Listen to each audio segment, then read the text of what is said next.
This is the Kitsap Sun's editorial board, and we're talking to Naomi Evans, who's a candidate for Bremerton School District Board of Directors. And so how about, since of course Sheila has endorsed you and says she won't be running in it, why don't you just tell us some about yourself, a little bit about what is driving you to run for this position, and maybe we'll ask a few questions. Sure. I was just having this conversation out there. Some of the primary reasons that I'm running. You can sit here. I'll just switch places. I want to be able to hear better. Excuse me. Sorry.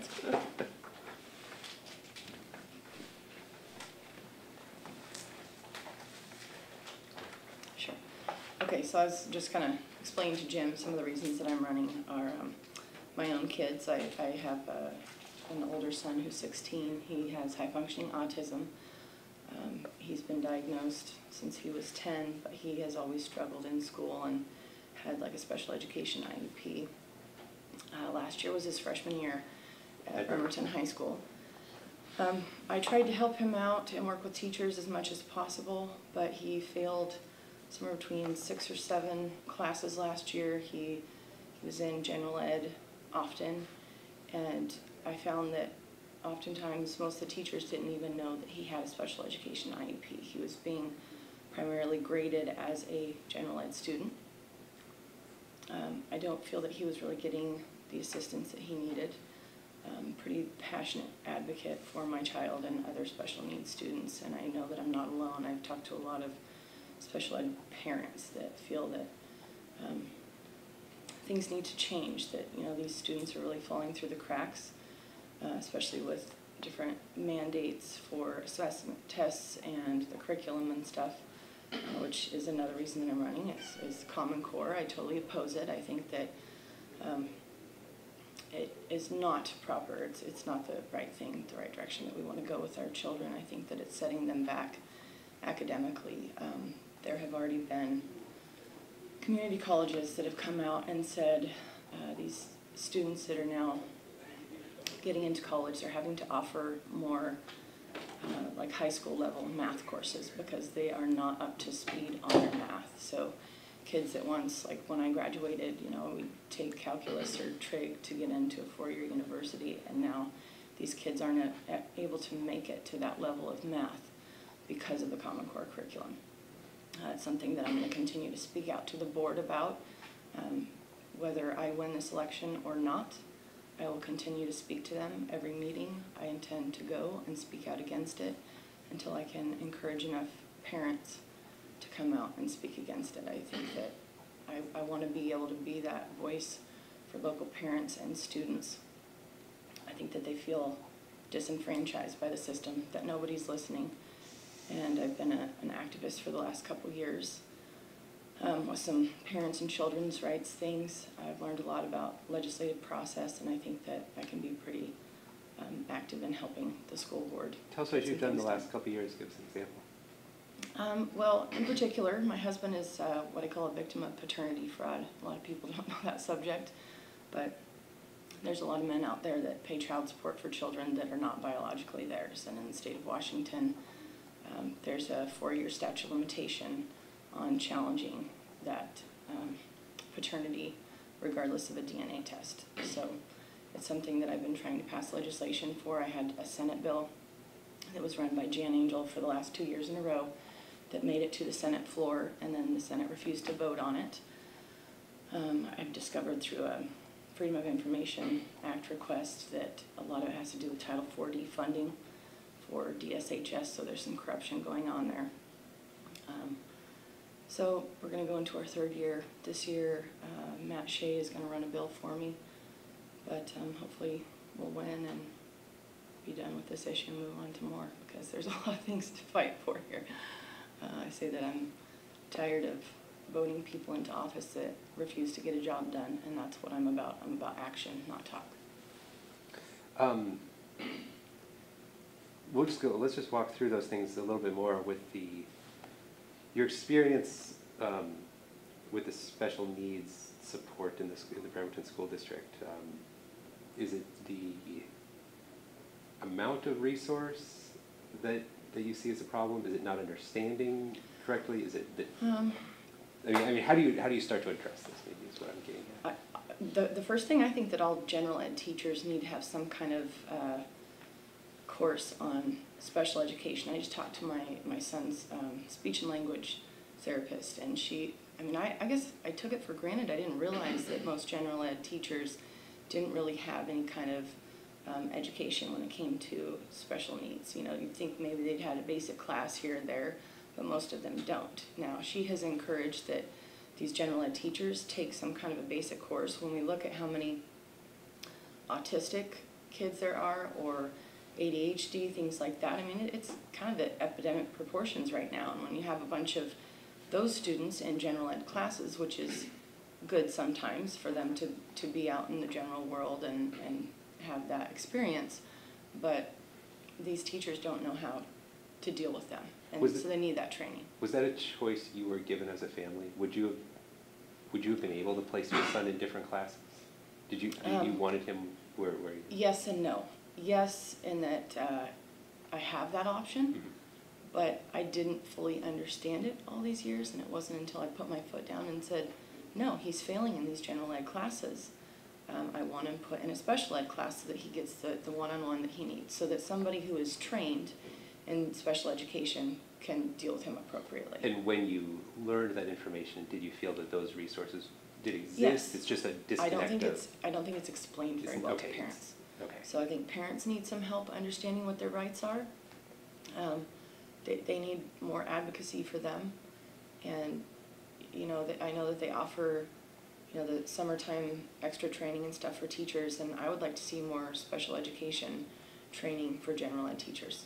I would almost like to see it mandated at this point, because there are so many special needs children that are just kind of immersed in general ed classes. When, I mean, you say you've been acting as an advocate and things like that, and you know, one thing, it would be easy to read you as you only care, you're speaking for your kid and your experience, but what have you heard as you've met others? Is it similar to that? Are there different things that you're picking up? It's very similar. I'll give you an example. Last end of the school year, I was going out into my daughter's first grade class. They had a picnic down at Lions Field, and I was talking to some parents about me running for school board and asking them what their issues and concerns were, and I ran across another mother. She's an attorney, and she has a special needs child, and one of her questions was, on her son's IEP, there were services that were offered to him.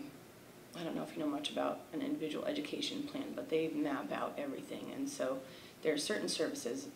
One example would be, what is it called? I think it's called Dragon, where a child, let's say like my son, who has a hard time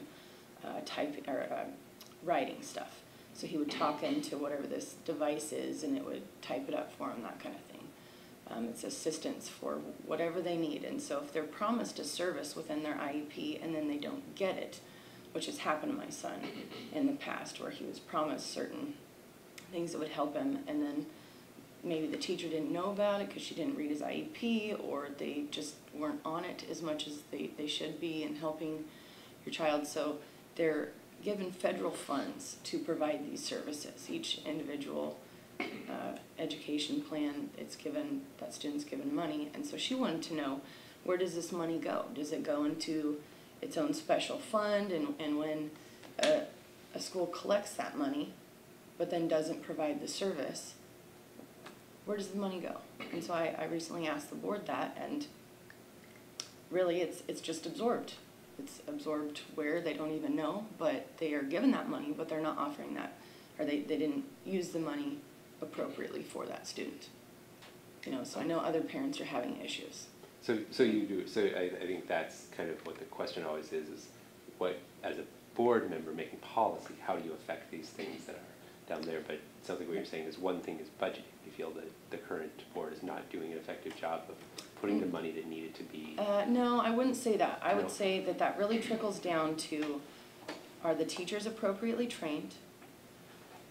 Maybe reviewing the special ed program. I would welcome parents to come and give their ideas or their stories of what's been going on, so that we make sure that those educators, those special ed teachers, general ed teachers, that they are handling these individual education plans the best they can. I don't know how often these things are reviewed by the board, or if there's anybody in particular that is supposed to be doing that, but I don't think it's being done well enough, and it needs to be looked at. So you're saying that the federal funds that are received by the school for the IEPs is being used inappropriately? And No, sorry, I don't want to give it that, no. Because the federal government would be requesting No, reports and audits and such. I don't want to indicate that at all. That's not what I'm saying. What I'm saying is it's obviously used and dispersed where it's supposed to be, but when you look at it like per child, if that child didn't get a service that was in their IEP, the money is still already spent, whether it's to pay a special ed teacher or to buy that equipment, it's already been spent, but it obviously wasn't really used wisely on that child, you know what I'm saying, because they were overlooked. They didn't get that service. So what it really comes down to is it's not so much about the funds being misappropriated, it's that we need to review each individual education plan more closely and make sure that those students are provided the services that they were promised. That's where I say they are falling through the cracks. These kids Who are is being supposed looked to over. provide the service? Is it the teacher in the classroom, or is it a teacher that has been trained to provide this function? Who's doing it? There's multiple. So let's say my son, and I'm going to use my son a lot here because he is where I have my experience. So this is not just all about my son. I don't want you guys thinking that, but he is my primary experience. When I go to an IEP review, which is once a year for him. What is IDP? IEP stands for Individual Education Plan. Okay. So it is a plan that they map out. They have, they'll do all kinds of tests on your child to see where they are academically, where their strengths and weaknesses are, and then they decide what kind of a plan needs to go into effect to help that child be successful, whether they need special speaking or writing equipment or devices, or even just something as simple as, like, my son, it was very difficult for him to do math, so we wrote in there that he was allowed to use a calculator, things like that. But there are different teachers. So he has a speech and language teacher, he has a special ed, like a primary special ed teacher that is his, it's called a case manager, and then he may have some general ed teachers. So last year when he was in general ed classes, he'd have his general ed ELA and math and several different teachers. But if those general ed teachers are not on board or haven't read his IEP, they don't really know what's going on. Now, the special ed people typically do, but they're not always communicating with the general ed teachers. See what I'm saying? So whenever I actually just requested a different special ed case manager because I didn't feel like she was not keeping up on his general education classes, and when he was failing, I wouldn't know until the last week before finals, when it was pretty much impossible to try to catch those grades up. Even though I was communicating to her, the special ed case manager, and saying, hey, how is he doing? Can you check with his general ed teachers? It just wasn't really happening. So is this supposed to be done in the classroom with all the others? Say there's 20 kids in this classroom. Is this special needs, this program supposed to be being administered to IE your son or the 3 or 4 other kids in the class who are having this special need? How does that happen when there's 17 other kids in the classroom that are getting the general curriculum that they're supposed to teach? That's the hardest part. That really is, I think, for the general ed teachers, is not having too many students and not having the education or understanding for special ed students. Yet there are laws that say, what do they call it? Least restrictive environment for special ed. They want to have the least restrictive environment, meaning they want to put as many general ed students as possible into the general ed classes so that they can be immersed in that environment, hoping, I don't know if it's just about discrimination, but hoping that it will help them become more successful if they're exposed to that. But yeah, I'm sure it's very hard for general ed teachers to keep up on all of it. I'll say it's probably even worse in elementary school. I've volunteered in my daughter's class, and you know, they may have 2 or 3 kids with IEPs in a class of 26, and maybe 1 paraeducator in there and 1 teacher. It kind of blows my mind. I've asked some teachers, you know, if we can't reduce class size right away, I mean, it definitely needs to happen, but it's not realistic to think it's going to happen overnight.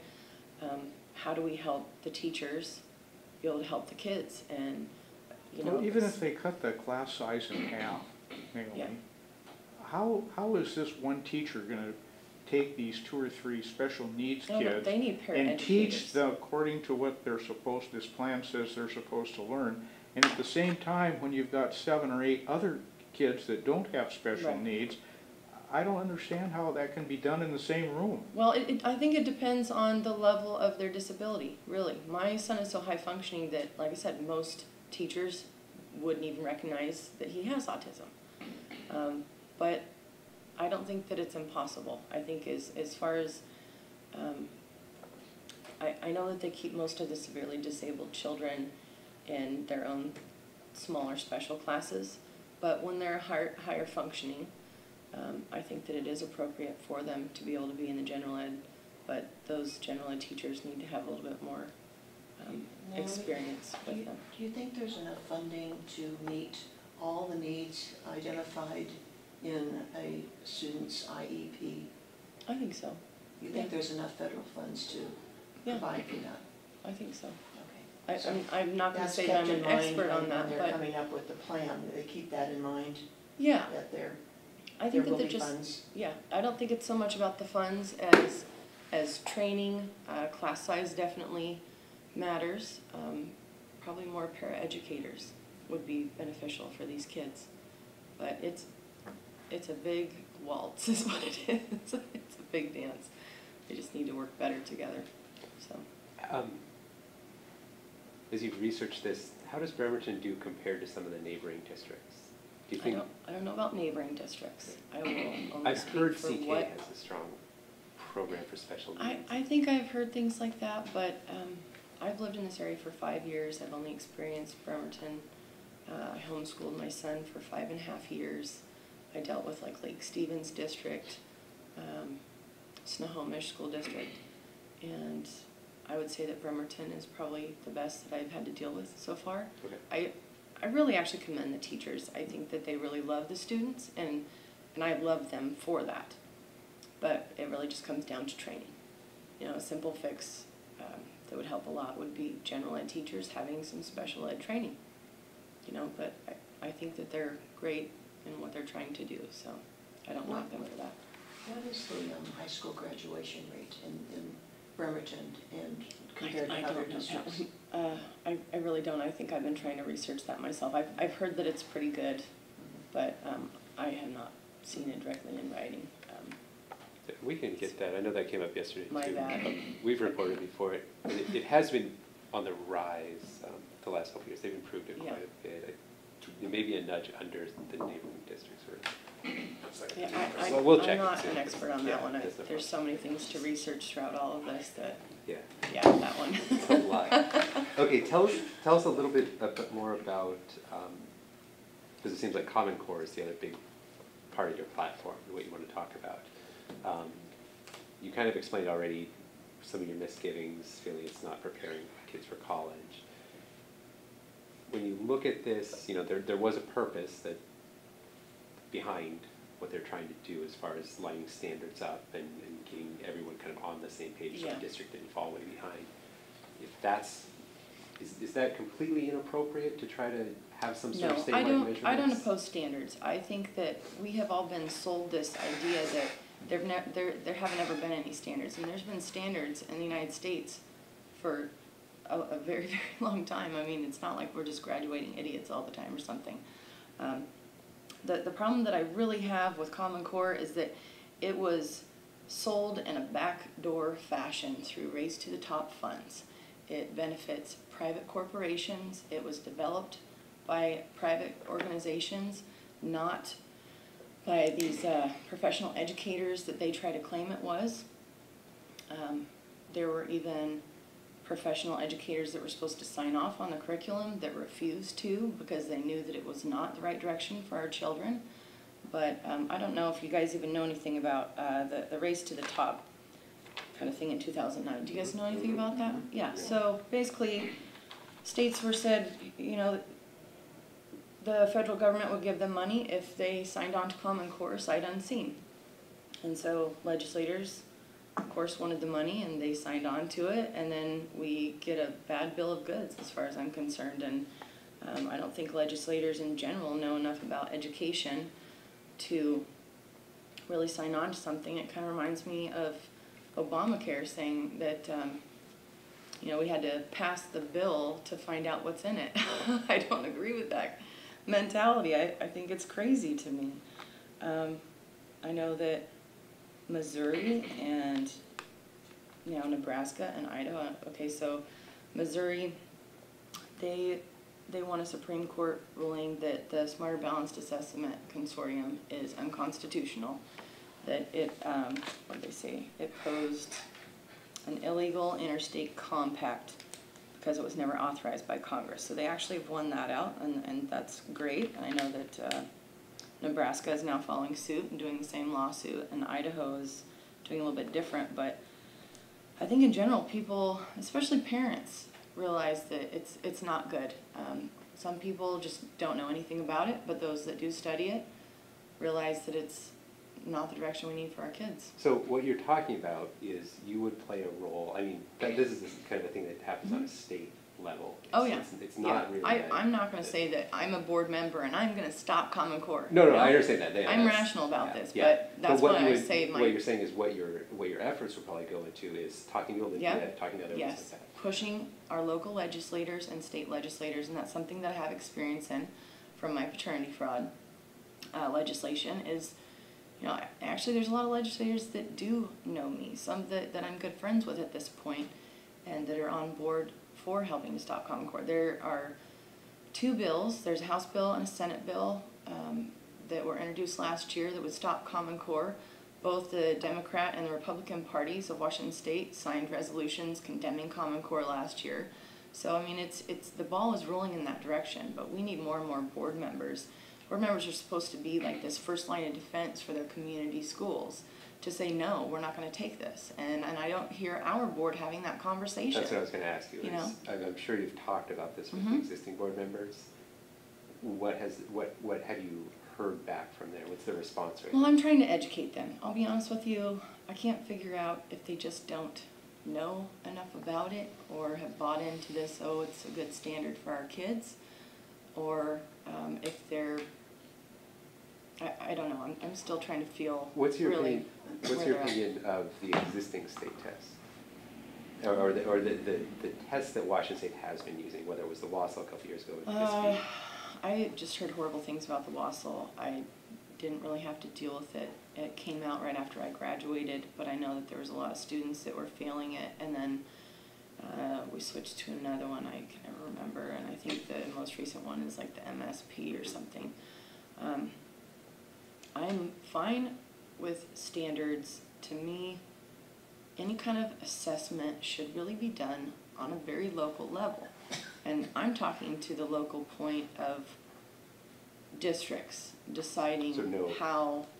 I don't think that it should be state mandated. Not a state test that judges districts. No, I think that they can have a general rule saying that each individual district is responsible for coming up with, you know, a reasonable assessment test to make sure that students are progressing and learning. But to define that on a cookie cutter size education is not one size fits all, and I think that's where the biggest problem is coming, is to say that all kids must meet certain things. My son is never going to pass these tests to graduate, I've already had to specify that I know there's different levels of this, the math test that he can take, whether it be, I think it's 11th or 10th grade, or he can pass a 7th grade level 1, or even down to a 4th grade level 1 just to get a diploma.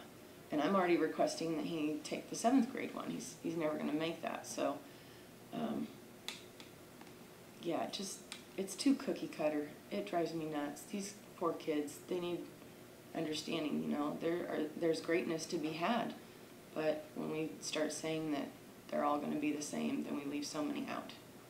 The thing you mentioned earlier, especially with the math classes, that one caught my attention, because what you described, we've heard in this board. Jim can attest to this for years.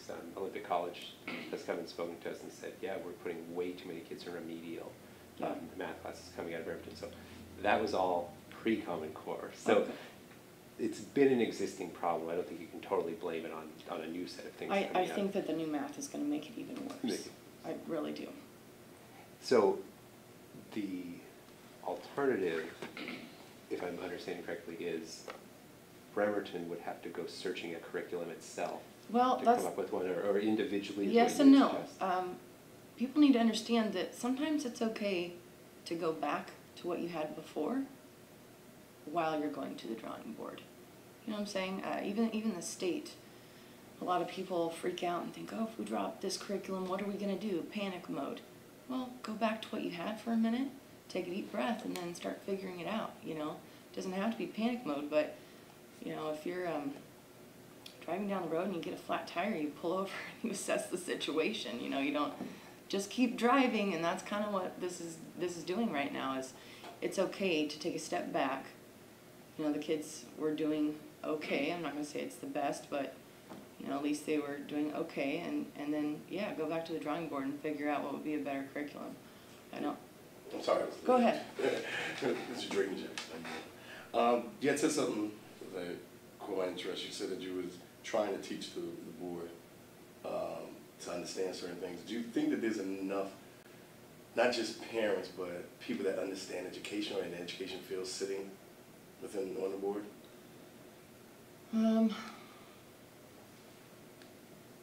I don't even really know how to answer that question, because I don't feel like I know the board members well enough. What I want to say is I think that more of the board members, I don't feel like there's enough parent representation. I think that a lot of parents feel disenfranchised. They don't feel like the board is attainable, or people are going to listen to them on the board, and I want to invite that back in. I want the community to come in and talk to board members. You know, one of my biggest issues was when I'm having a problem with something with one of my kids at school. Who do you go talk to? You talk to the teacher or the principal.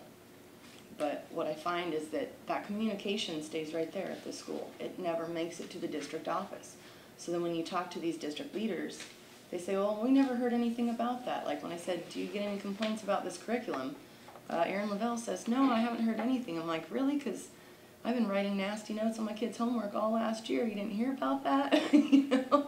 And I know there's other parents that don't like it. So yeah, there's a disconnect that needs to change. Naomi, what would be the role of the PTA in the issue that Drayton just brought up? Do they get involved in this stuff? I'm not overly sure on that either, but I would really like to encourage the PTA to Parent? To me, it should be. Teachers Association. Well, I understand that, but I don't know that it's really happening. I don't know. The only reason I say I don't know is, why would Aaron Lavelle sit there and say he doesn't hear any complaints about it? I don't know. I feel like there's no communication between anybody, so. That's a disconnect. Yeah. So do you think that that's being done for the fact, to go back to what you're saying, the states do with the districts, where the school is just trying to stay clean, you know, like what happened in Baltimore, you know? Possibly, there was nothing went up to the top to say that, oh, we were doing bad, but then when they looked at it, it's like, oh, well, you were hiding it. But do you think there needs to be more stringent on the schools to say, look, all right, you want money, you want funding, but are you living up to what we need? Because that's what will stop that. You know what I mean, the disconnect for it, or should it just be left as it is where, you know, they're protecting themselves? No, Budget-wise. I think that they need to have a little talk too.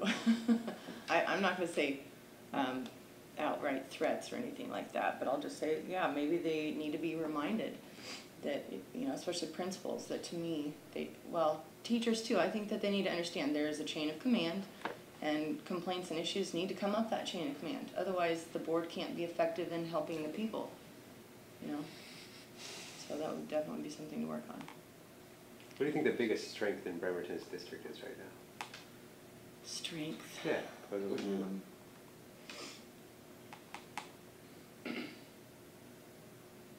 Sometimes these can feel negative, that's why I asked. No, you know, what do you see when you look at the district and you say, that's something I we're think doing that well, I'd like to work there's with? some great employees, that's what I'll say. The people that I have met and worked with my own children, I do think that they love the children and are doing their job because they like children. That's what I would say. I love the people that I've had to deal with. You know. We actually have another candidate coming in, so we've had about half an hour, and I appreciate that Sure. time. Actually, before you go, let you. I always say this on the last kind of a closing statement. Okay. If there's anything, you know, it sounded like I think we talked about the stuff that's most important to you. Was there anything we didn't ask about? Anything that maybe you think you'd like to leave us with that didn't get to come up in Vote conversation? for Naomi. No. Okay. Don't vote for Sheila. She will resign. Yeah. Yeah, no, I think we can make that clear. But, I don't know, anything else that maybe just even what do you think you bring to the board, maybe as a last statement? I think that I bring a different perspective, a fresh perspective. I am not your shiny, polished person. I say that I went to the school of hard knocks, and I've learned most of the things that I've learned by trial and error and personal life experience. But I have a lot more, what's the word I'm looking for here? A lot more grit than most people these days. I grew up kind of old school in Twist, Washington. I'm a little bit of a country girl, and I really think that I can impact the school for the best. So. How long have you guys lived here? 5 years. 5 years. Yeah, we lived over on the other side of the water for. Oh, that was Lake Stevens. Yeah, I moved to Snohomish from Twispa in 2001. Oh. So, yeah. Thanks for your time. Thank you. Appreciate it.